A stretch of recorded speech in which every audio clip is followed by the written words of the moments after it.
पुरानी कहावत है कि देवता भी स्त्री के चरित्र को नहीं समझ पाते, लेकिन मौजूदा स्थिति में अगर आप तमिलनाडु की राजनीति को देखें तो ये कहा जा सकता है कि राजनीति के चरित्र को भी समझना देवताओं के बस की बात नहीं है। फिलहाल ऐसी ही राजनीति तमिलनाडु की हो गई है। 5 दशक से एक दूसरे के प्रतिद्वंदी रहे डीएमके और एआईडीएमके क्या एक साथ आने जा रहे हैं?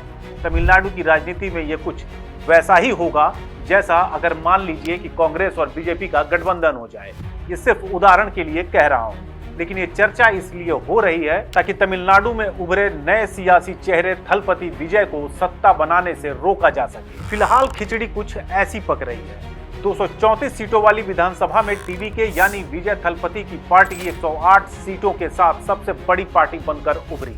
कांग्रेस ने उसे समर्थन दिया, अब उसकी संख्या हुई 113 और बहुमत के लिए चाहिए उसे सिर्फ 5 और विधायक। विजय का कहना है कि वो बहुमत जुटा लेंगे, लेकिन राज्यपाल आरवी अरलेकर ने कहा है कि उनके पास बहुमत नहीं है तो वो न्योता नहीं दे सकते। यही एक पेच और है। तमिलनाडु में एआईडीएमके बीजेपी की सहयोगी रही है।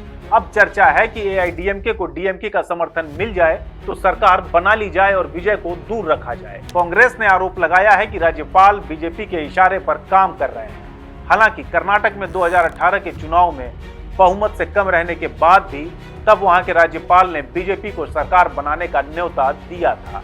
क्या थलपति विजय को किसी राजनीति के चलते रोका जा रहा है?